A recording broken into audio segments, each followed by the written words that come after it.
Welcome, and let the roll reflect, we have a quorum, and all members are present. Council members, are there any corrections to the minutes from the regular meeting on October 16th? Okay.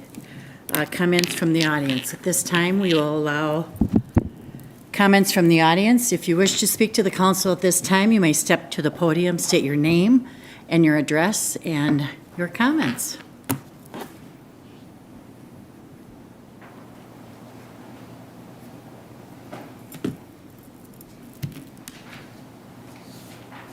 After I press any buttons. Okay. Mayor, council members, my name is John Strophus.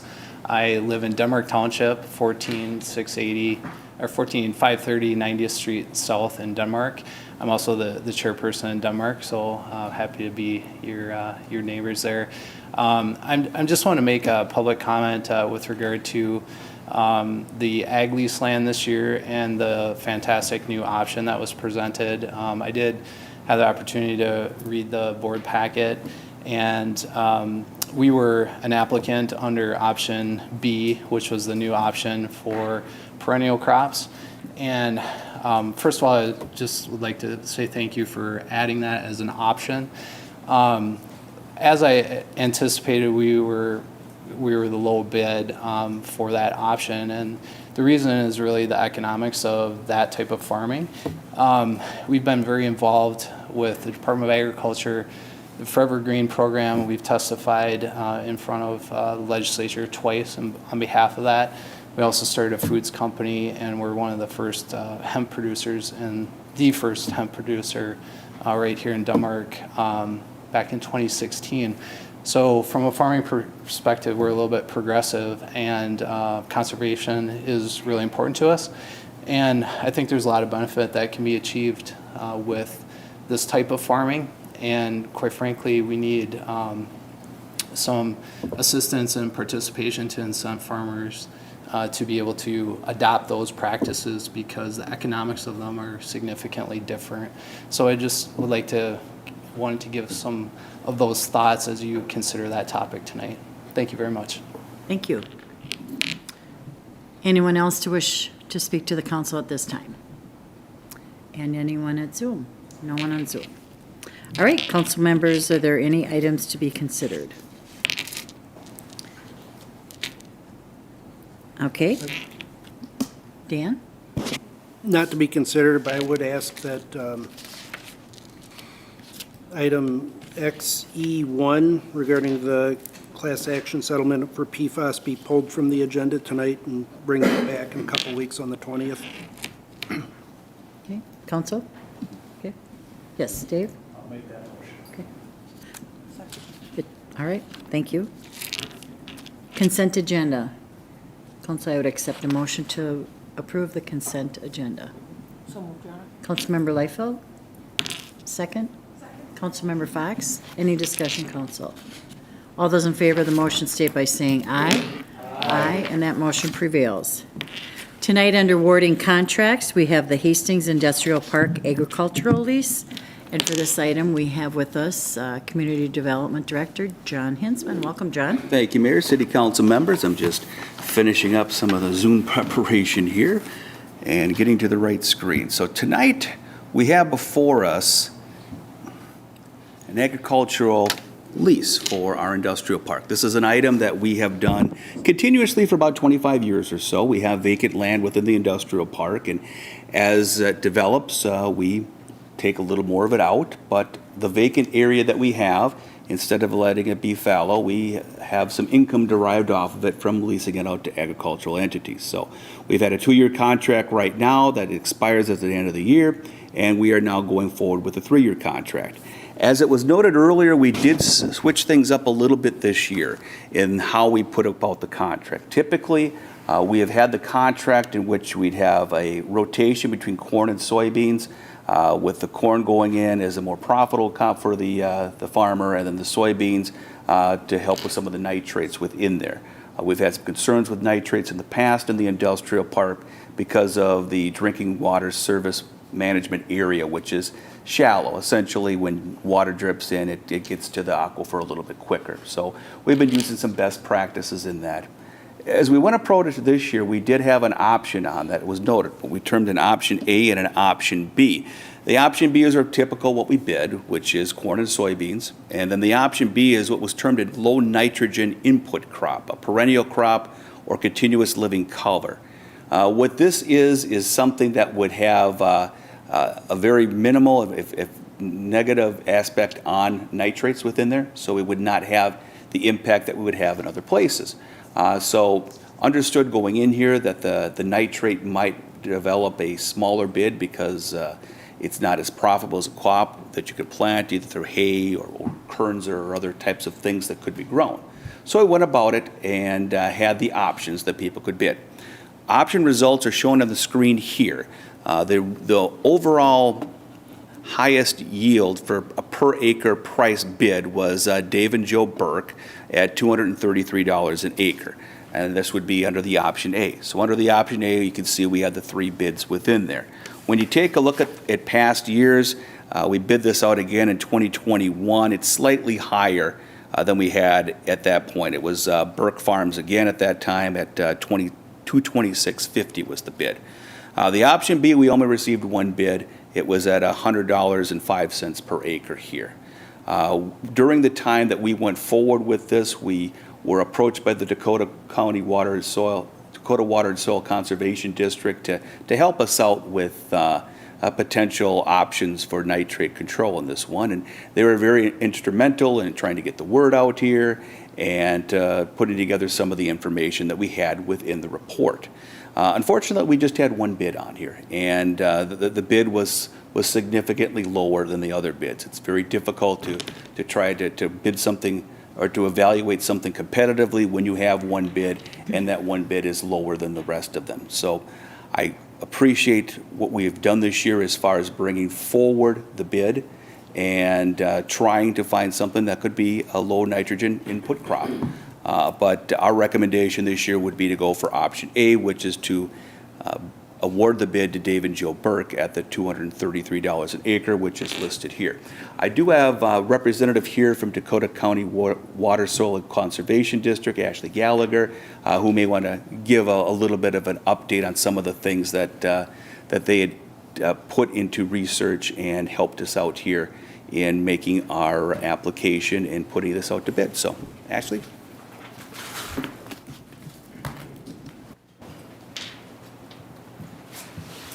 Mayor and members of the council, thank you for listening to us. I think, I'm Ashley Gallagher with Dakota County Soil and Water Conservation District. I also have Mitch Hunter. If you want to introduce My name is yourself. Mitch Hunter. I'm the Associate Director of the Forever Green Initiative at the University of Minnesota.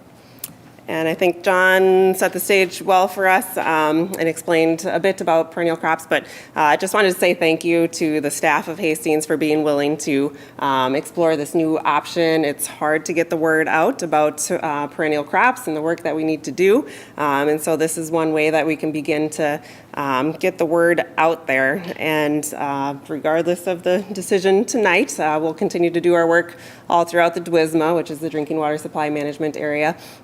We know that Hastings has struggled with nitrates in drinking water for quite some time, so we're trying to work with landowners all throughout the DWSMA, which is a large area to work with. And we prepared a fact sheet that has the benefits of perennials, and just wanted to bring some attention to that. There are direct groundwater, drinking water benefits to switching crop rotations to perennial rotations, and we're working on turning those into economic benefits for what that could be for a farmer and for the city too. But we do know that there is a change, at least 90% reduction on a field if you're switching from corn and soybean to a perennial crop. So those numbers are in that fact sheet for you if you wanted to take a look at that. Also, if you know folks outside of the limits of Hastings here, just getting the word out would help us implement some of these practices so that you can have fewer nitrates in drinking water in the future. So those are a few of the things I wanted to highlight. I'm not sure if Mitch wanted to highlight a few things too. Sure, I'll just add a couple points. So you might not have heard of the Forever Green Initiative. We are working on developing some of these perennial and low nitrogen input crops. And I just wanted to add to what Ashley said, that we were excited about this opportunity because we know that there's an issue across the DWISMA with nitrate loading in the drinking water, and we thought that it would be a great showcase for the city to use its own city-owned land to highlight what farmers can do, to have a commercial crop, to protect drinking water at the same time, and that could be a place to bring folks in, offer educational opportunities, highlight connections to in the supply chain. So we've also been working with a small company that would be willing to purchase Kernza if it were grown at this site because they believe in the mission of protecting drinking water. So we're hoping that this is something that we can continue to collaborate with City of Hastings on, obviously Dakota County, other municipalities and local governments across the state, because we think it's a model that could really catalyze change and drive positive momentum on affecting or improving our drinking water quality. So that's what we were aiming to do, and thanks for your consideration. Thank you. Council discussion. Councilmember Fulch. Thank you, Your Honor. I have to say that I don't agree with the staff's recommendation to award for a corn crop. And, the reason being is that, over the years, this is my 7th year of being on the city council, and nitrates has long been, a problem here within our city. And if you look at, I remember, it's not in our packet, but I remember looking at our watershed district, and where nitrates is like a particular problem, and the county staff could probably address it. I remember seeing that the topography that's around the Vermilion River there, that it's like exceptionally porous. There's something special about the land in there and how the water as it goes by with the Vermilion River, that it allows the nitrates to fall through the ground at a faster rate, and then that's one of the contributing factors why we have such high nitrates within our groundwater here. And so, I think that, and I know that, historically it takes government oftentimes to take the lead in environmental types of initiatives, and I think that I respect what the county staff are trying to do with the conservation measures and asking the city to put it out for bid. And, the fact of the matter is, are we surprised that the low nitrate option comes in as the least profitable at this point? No, it doesn't. And we only received one quote. And why is that, right? Because it's probably not as profitable, and just like any kind of green initiative that's out there, it's oftentimes at the beginning of the inception when you're trying to have a movement occur, that the most cost-effective measure isn't the green infrastructure type of initiative. And so when you look at this bid, the difference between Dave and Joe Burke's corn and soybean bid is that comes out to be, if you take the 233 times 82 acres, that's $19,000.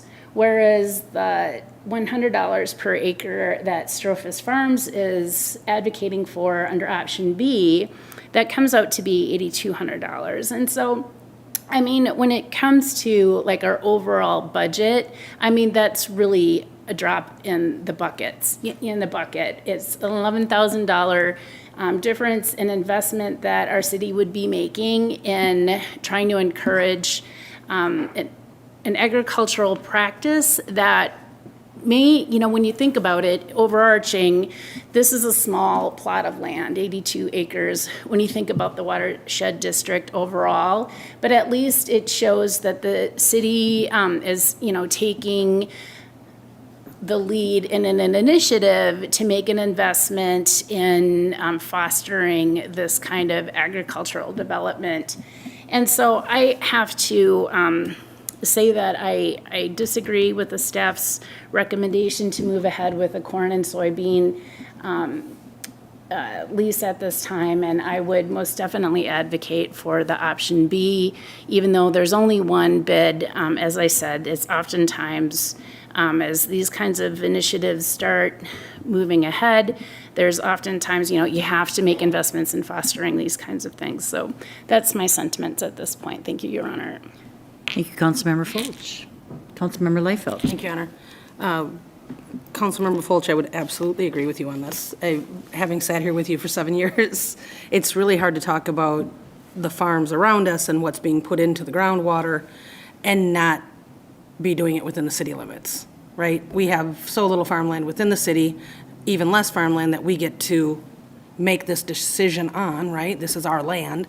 I would have to agree with Councilmember Fulch in that this seems like the right time for us to make a decision that says, we're not just talking the talk, right? We've got an opportunity here to do something different. And I think that's what this is. Sure, money's nice. We need money. We're a city and it's expensive. I get that. I do like seeing in the Strophus bid here that if this does prove successful, right, and this is new to them as well, so if it does prove successful over this 3-year term, they state they'd eagerly bid again under the same program, potentially at higher price. So of course, they have to be able to make money as well. So I would support, a motion that would allow us to go forward with the Strophus Farms Stock Farm LLC bid. So, thank you, Your Honor. Thank you, Councilmember Liefeld. Councilmember Kimball. Listening to the discussion, I would make a motion to go with option B, and thinking about the nitrates and the issues that have been in front of everybody for a number of years, I think it only behooves the city to make a step forward and move to option B, and so I would make that motion. First motion by Councilmember Pemble, second by Councilmember Liefeld. Additional new discussion, council. Yeah, Mayor, if I could address some of the comments that were made here tonight. A couple of things pertaining to the industrial park here. Number one, the property itself is actively marketed for development. It has been for a number of years, but we do have an entity right now that is actively marketing that property. So we hopefully will be in a situation the next couple of years in which that property will not be a farm, it will be industrial production. The amount of profit that would be yielded on this one is significant for community development. We do have the funding that we need for projects that we're doing for development, and there's projects and needs that we have this year that are unmet. So another additional $11,000 in the overall budget is not a big deal, but to the community development department and the activities that we're doing, it is. From a nitrates situation here, I look at this as a demonstration project here, and I understand the best practices aspect of it. If it was a situation where it was larger, or if it was more, if it was going to be something over a longer period of time, I might think differently. Also, with the bid itself, we have one bid here. It's very difficult to evaluate a bid when you only have one of them. So I understand the council's concerns and understand where the council may go on this one, but I just wanted to offer just some additional comments. Thank you. Okay, thank you, John. Councilmember Liefeld. John, I very rarely disagree with what the staff recommends. Highly, I look to them for so many things because they are the experts in this. However, just that being said, and I understand $11,000 is a significant amount of money for the department, but looking at it and, big things start small. So I think this is, again, a spot where I would want to just, I wouldn't feel like I'm being honest with myself going forward, voting for other things if I said no to this because it was a matter of money. So I appreciate your explanation to that because I think people need to know that. So I appreciate your time and the time that the city put into it as well. So thanks, John. Thank you, Councilmember Liefeld. Any other discussion, council? There's a motion and a second on the floor. All those in favor of that motion state by saying aye. Aye. Aye. Opposed to that motion, state by saying nay. And that motion prevails. Okay, thank you. Thank you, John. All right, we have a authorized signature to amend a contract with Miller Dunwiddie. And John, you may continue. Okay, thank you, Mayor, City Council members. As you know, we've been working on this building for quite a few years here. And the building itself has not gone as expected. There's been some twists and turns as what has went on. We're very fortunate, and I'll say the next two items are sort of related, so I'm going to kind of use this explanation for both of them. We got the $2 million grant for work within this building here, and we set about going forward and getting some of the contracts, getting some of the bids out. First thing we did is we made a contract for a general contractor to help us out in putting the bid packages together and to guide us through the process. As you know, this building is old, it's challenging, and it's very difficult to bid out and expensive. We did receive a $2 million grant from the state of Minnesota, which we will be using in part with this. And we've went out for bids on a number of different components in a number of different ways. That has led to additional work that our contractor, Miller Dunwiddie, has had for expenses. And so tonight, under the first request here, we are asking for an amendment to the contract for services with Miller Dunwiddie in the amount of $46,700. And that would be for architectural, engineering, and design services, for services that have been rendered and services that are here to come. Now, the original contract we had for them was right around $100,000, so this would be about a third larger than what we had. However, the amount of work that's gone into this with the multiple bids, the roof project, for example, has been out on bid number 3 right now. The revision of contracts and so forth has led to additional work. We carefully looked at this as a staff and are recommending approval of this change tonight, recognizing the work that Miller Dunwiddie has provided and the work and the leadership that they will in the future. So I can stand for any questions. All right, thank you, John. Council discussion? Councilmember Fulch? Thank you, Your Honor. So there is cost savings, correct, in combining these? And so although you're asking for an additional $46,000, it does save a significant amount in the end and for...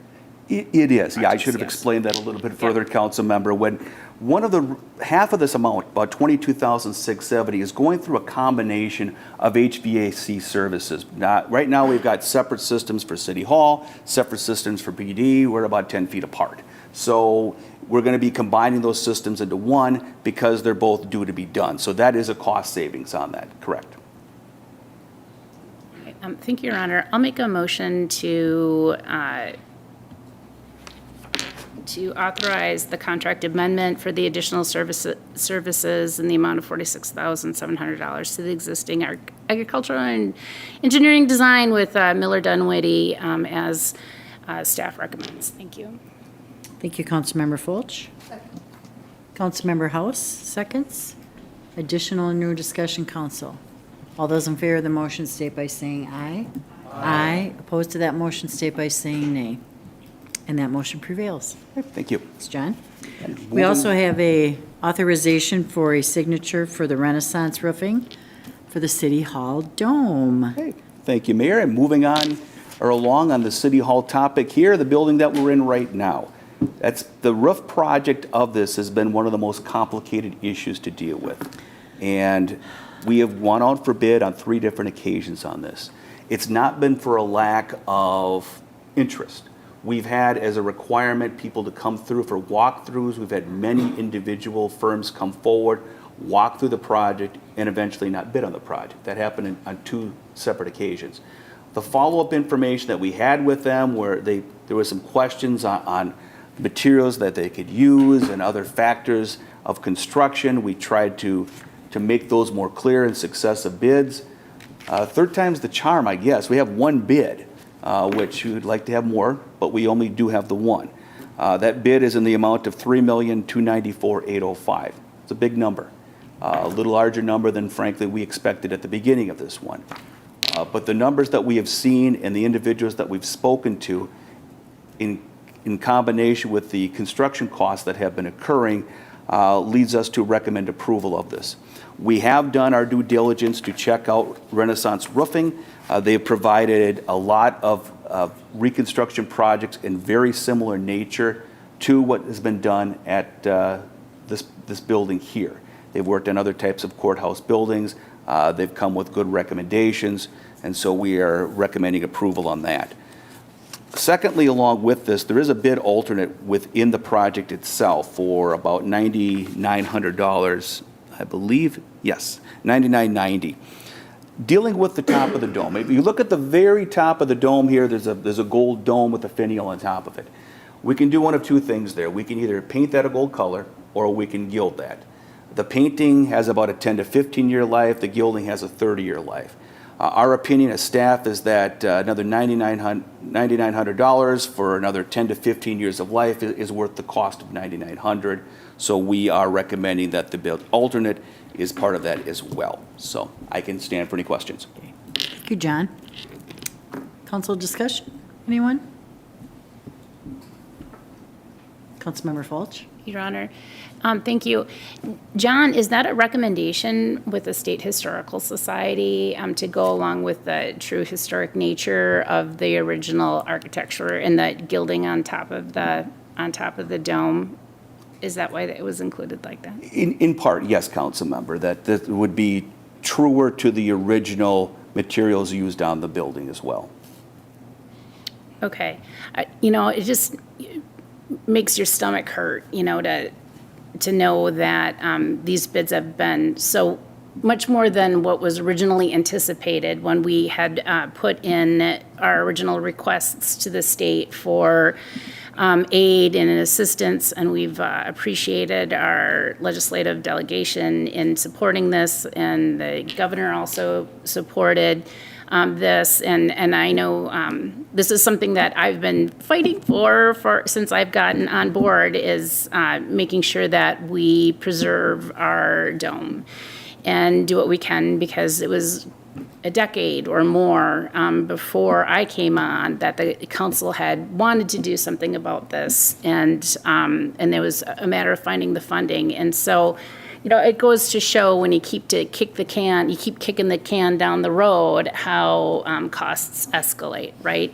Had this work been done maybe, pre-COVID, right, when there was plenty of labor and things of that nature, that the costs would have been considerably less. And I know that roofing companies, when they have special projects like this, or like I've seen like a water treatment plant where they didn't, contractors just don't want to touch it if there's unknown variables in that they would be, assuming a risk, going into it. And so I can understand why the bid came higher than anticipated, just because who knows when you start to peel back the layers of that dome, what's really behind the roofing. And so we've all been very appreciative of our staff in working hard on trying to move this forward and trying to be creative and trying to work, to modify how it is that the bid was, done. And so we don't take it lightly whatsoever that we're increasing the budget as it is. And I know that we're going to have to figure out financing moving forward. And so I just wanted to say thank you, John, for all of your work on this, and to Dan. And we know that good things will come after this, and I think that this is a legacy project that this council will walk away from, that we preserved City Hall, the council before us did the River Renaissance, and so I think that we can be really proud of being supportive of this and the investment in our City Hall. So with that, I'll make the motion to move forward with the requested action where's the resolution? I'm sorry. I thought it was at the beginning, but no, it's Yeah, at it was the right end. after the report, council member. Right, is to adopt the resolution to receive bids and award the contract for the 2023 City Hall Dome Roof Project to Renaissance Roofing for the $3.2 million that they bid. Thank you. And then also to do the the option of gilding the dome. Thank you, Councilmember Fulch. Councilmember Layfield, I'll second that, Your Honor. a second? Yep, but I do have a question for John. Okay, council Just- discussion. Just to confirm, John, there were a couple pictures in here, and it's so awesome to be able to see the dome. It is. Like that, right? You don't realize that that's what it looks like. But what we're referring to isn't just this portion, correct? That we're seeing on page 134? Sure, sure. Can you kind of explain that, since the picture's showing just the center and the top? Will do. The pictures in the report there show the gilding area of the dome itself, which is a part of the roof. The whole project is for the entire roof of City Hall. And I do want to make one more additional comment I should have made earlier here too, and that is to thank our city planner, Justin Fortney, for all the work that he's done in preparing all this information and learning about the intricacies of this building and answering questions from contractors. Thank you, John. Councilmember, okay, we have a first and a second. All those in favor of the motion state by saying aye. Aye. Opposed to that motion state by saying nay. And that motion prevails. Thank you, John. Tonight, we have authorized a signature for professional service agreement with WSB LLC, and Dan Waticha is here to give us an update on that. Thank An you. introduction. This came about fast, it was unexpected, but I'm very pleased with it. We have worked with Focus Engineering, had a very good relationship working with Focus for the past 8+ years, since 2015. And in that, Ryan Stemsky has served as our city engineer, and the last few years as our public works director, and just very thankful for that. There's some changes occurring at Focus, and Ryan, in his commitment to Hastings, proposed changing his employment relationship from Focus to another company, WSB, who we're proposing an agreement here tonight, so that he could continue in his role as our Public Works Director. Really appreciate that commitment from Ryan. We have some important work going on, and I'm just glad and grateful that he'll be a part of it, whether that's PFAS seems to be a common discussion, but Highway 61, the wastewater plant with the Met Council, his leadership in the department and handling some transitions there, partnerships with other organizations such as MnDOT and Dakota County, and even just some of our day-to-day projects, whether it's our annual neighborhood project or working on the hydro plant or guiding, cleaning out sanitary sewers. Just really appreciate his expertise, and essentially it comes down to his commitment to finding a way to stay with Hastings and help us with these projects. So with that, my recommendation is that we approve what's essentially just a transition contract to continue our relationship from Focus to WSB, and keep Mr. Stemsky in his role as our Public Works Director. I can take questions. Ryan's here this evening and can certainly take questions also. Thank you. Thank you, Dan. Council discussion, Councilmember Layfield. Thank you, Your Honor. Wonderful news. Love the "yes, he's still here" email that we got. That was a little concerning for many of us. Just a quick question, I guess, looking through this is, it says it's within budget. Are we seeing any differences, in what the structure is going to look like as far as pay goes between Focus and WSB? Is this? There's no changes in the structure between WSB and Focus. That's staying the same. We will have some, over the next couple of years, some other discussions about how does that structure fit for the department overall. But in terms of this particular position, it's seamless. Wonderful. Thanks, Dan. Thank you, Councilmember Liefeld. Any other discussion? Councilmember Fox? I would love to make a motion to approve the professional service agreement. Okay, thank you, And Councilmember publicly Fox. thank you, Ryan, for all of your hard work. And a second by Councilmember House. New discussion, Council? All those in favor of the motion state by saying aye. Aye. Opposed to that motion state by saying nay. Ryan, we're so glad you're going to stay here. It was unanimous. How could we? We appreciate you, truly, we do, for all you've done and your dual position, with the Public Works and Focus. But thank you for being here. All right. Reports from city staff under community development. We have a resolution variance for a front yard setback for the ground-mounted solar, Dakota County 1590 Highway 55. And John, I welcome you back. Thank you, Madam Mayor and City Council members. I think we're all aware of where the Dakota County Government Center is, but this kind of shows the location within the project of the variance request tonight. So, main government building here, Highway 55, General Sieben Drive just off the corner. And this would be the area that is proposed for the solar array that would be constructed on the property by Dakota County. This is subject to a variance to our zoning code. The zoning code itself, when we put together our solar ordinance about a year ago, we had a restriction of solar arrays ground-mounted being put in the front yard of a building. The intent in that was that if you had them on home sites or other areas, we do not like to have accessory structures, buildings in front of the main home. And so in this situation, it would be applicable to the government center. And the variance is being requested to be within the front yard setback. We took a look at a few things when we take a look at variances.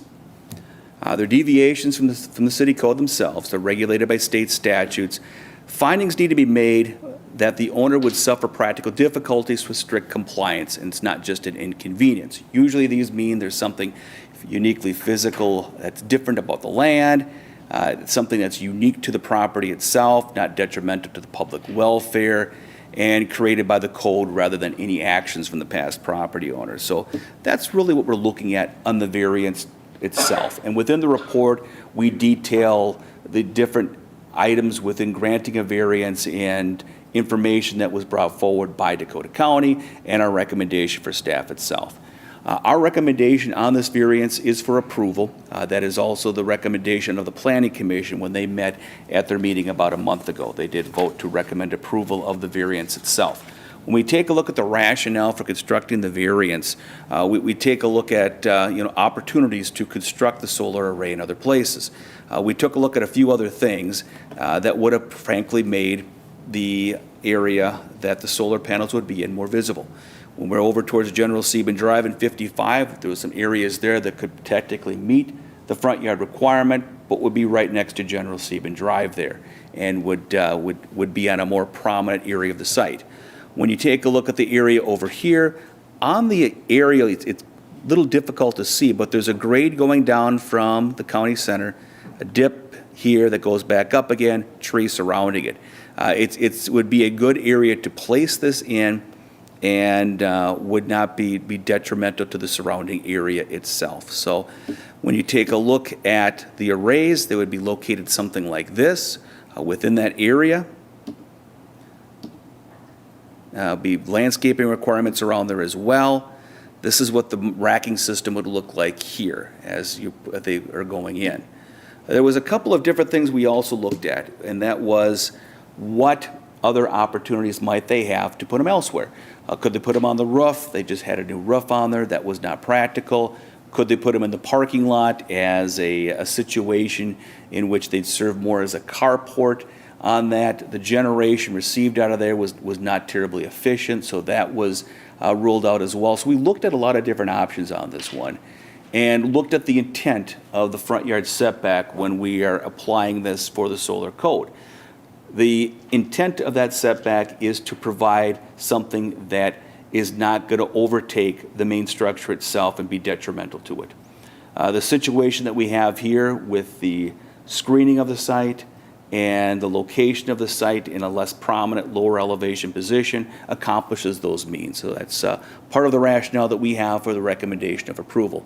We do have representatives here from the Dakota County and their contractor if you have any questions for them. Otherwise, I can stand for questions as well. Thank you. Thank you, John. Council, any discussion? And I should note, Mayor, excuse me, 6 of 7 are needed for the variance tonight. Correct. Okay. Any discussion, Council? Councilmember Fulch? Thank you, Your Honor. John, what's the lifespan of this array? Usually they're installed for like 20 to 25 years, and so what's the intention here? What's the length of time in which we're committing to this use? Sure. As far as the lifespan of the solar panels, maybe the applicant or applicant's representative could address that?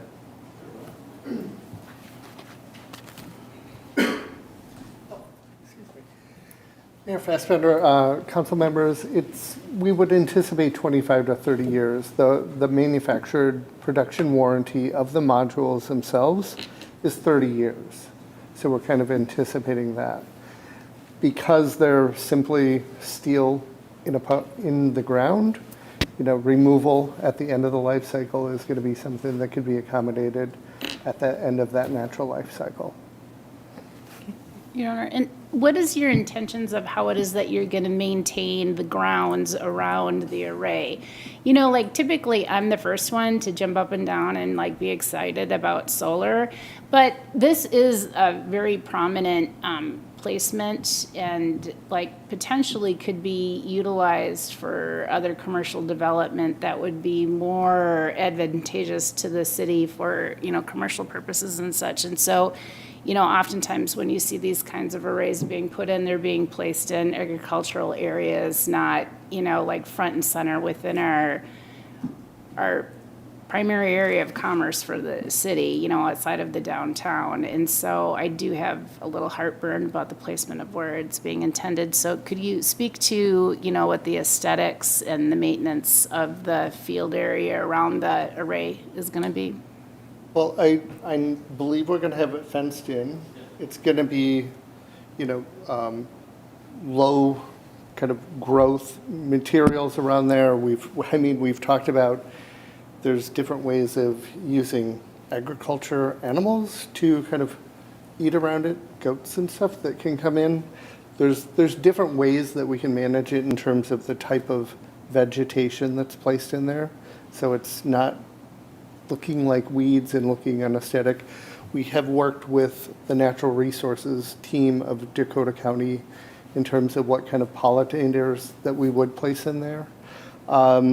In terms of the system itself, low maintenance, it's non-mechanical, so there's not a lot of moving parts or things there.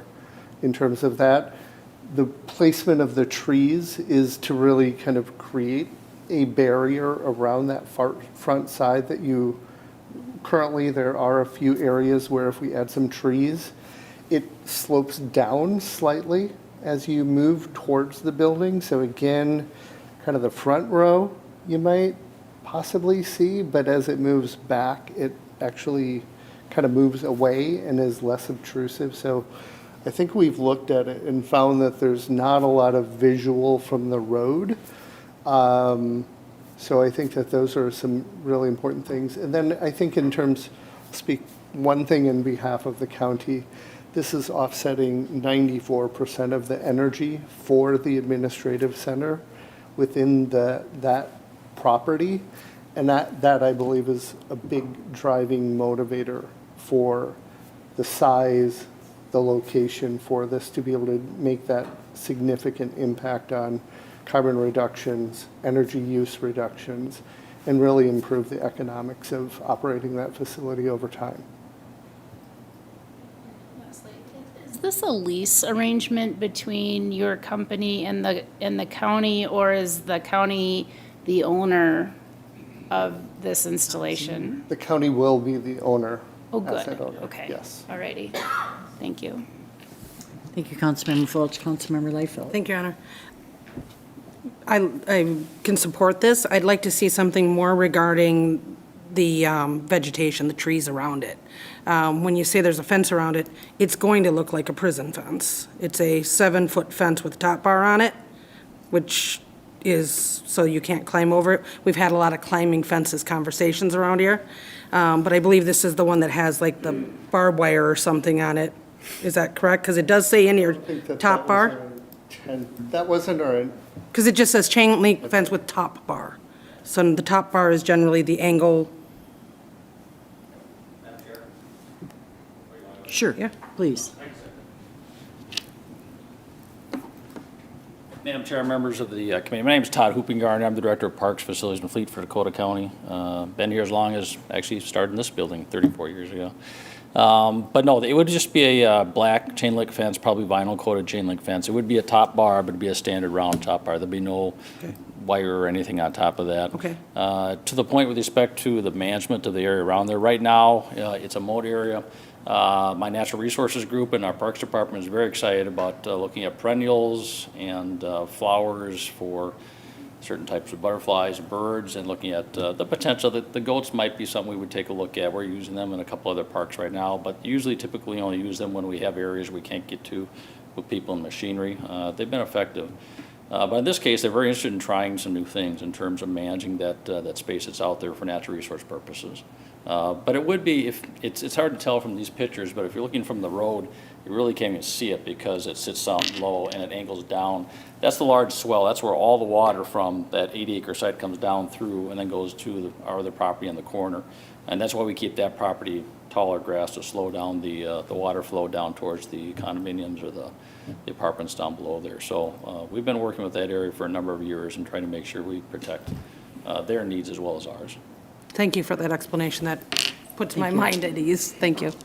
And council, I did drive by and you can hardly see anything down there. It's so deep that you might only be able to see the first 2 panels, but Councilmember Fox. Thank you, Your Honor. I would like to make a motion to approve the variance as it's stated in our packet. Okay. And I think just the only comment that I really have is that I think we'll have some bummed out families because that's a great sledding hill. But this is, maybe they can sled into the fence, but yeah. Just be careful if you do that. But Okay, thank you, Councilmember Fox. I'll second that Member motion. Pamble is the second. New discussion, council. All those in favor of the motion state by saying aye. Aye. Opposed to that motion, state by saying nay. And that motion prevails. Thanks, John. Thank you. Thanks, Dakota County. Looking forward to, I mean, it could be a start for our community too to have more solar, and I'm excited to see that. Thank you. Madam Chair, this is, if we're working through the financials of it right now, we're still working through, we have to go to county board for approval.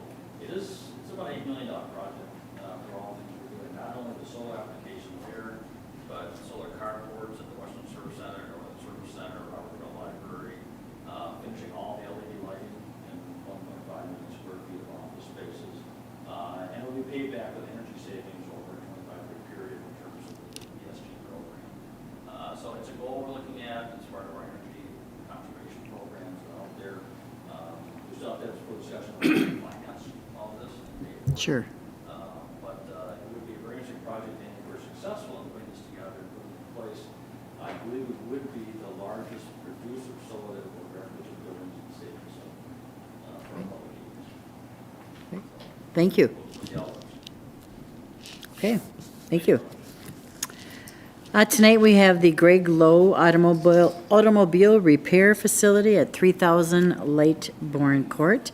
And council, we will have an A, a resolution for special use permit, and B, a resolution for the site plan. And John, you may give us an introduction. Okay, thank you, Madam Mayor, City Council members.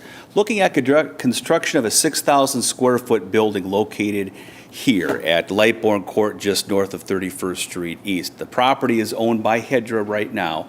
There is an agreement to sell the property to Mr. Lowe to facilitate construction of this property here. Before you tonight, there are 2 actions. One is a special use permit. Because the property is zoned industrial, anything that is a service establishment requires a special use permit. Now, that special use permit vote requires 6 of 7. When we're talking about a special use permit, we're talking about uses that would be allowed within a particular district with certain conditions added to them. We've added a couple of those within the report itself. The other would be a site plan approval, which would require just a normal, simple majority on that one. The site plan approval would be for the 6,000 square foot building itself. So this is what the building would look like, 60 by 100, entrance off of Lightbourne Court over here, some parking in the front, parking behind on this. The property itself is 1 acre in size. There would be a landscaping as part of this as well, as shown here. It meets our landscaping requirements. And this is what the building would look like here. The Planning Commission did review this at their October 23rd meeting, did recommend approval of this on a 4-0 vote. There was no one from the public that spoke for or against the proposal at that time. So we are recommending approval as you are shown here.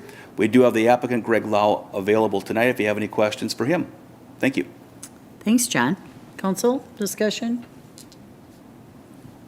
Okay, we could do the motion with the 2 resolutions. Councilmember House. I'd like to make a motion to accept this plan as the 2 resolution plan together. Thank you, Councilmember House. I'll second that. And Councilmember Lawrence. New discussion, council. All those in favor of the motion state by saying aye. Aye. Opposed to that motion, state by saying nay. Thank you. Thanks, John. Congrats. Okay, we also tonight have a resolution for a special use permit for BMMK LLC, and this is at 1945 31st Street East in the industrial park as well. All right. Thank you, Madam Mayor. We're staying in the same neighborhood here, just going 1 lot to the south from where we were previously. This is at the corner of 31st Street and Lightbourne Court. Hedges sold this property for development about, I think, 2009 for construction of Red Wing Dental at that time. The property is being purchased by BMMK LLC, better known as Radke and Morehauser, who presently operates at Sibley Street in downtown Hastings. So they would be looking to move their accounting and financial services facility to this property. Special use permit is necessary to do that, similar to what we had with the previous application. Any type of service industry within the industrial park does require a special use permit. So there would be no physical changes in this standpoint. They would be using the building as is, but the use permit is required for them to operate, and that use permit does require 6 of 7 votes from council. Planning Commission did review this on October 23rd, voted 4-0 to recommend approval of it as presented. We had no members speak at the public forum at that time, so Great. I can stand for any questions. Thank you, John. Councilmember Pemble. I'd make that motion to, as presented. Thank you. Okay. And Councilmember Fox. Discussion, council. All those in favor of the motion state by saying aye. Aye. Aye. Opposed to that motion state by saying nay. All right. Thank you. Thank you, John. Any council announcements? Well, I have a few, and I cannot believe I've been in this building almost all day with this gentleman, and I didn't know it was John Hinsman's birthday. Hey? Is it your birthday? Yes, it is. Happy birthday, John. Yes. Best place to spend my birthday.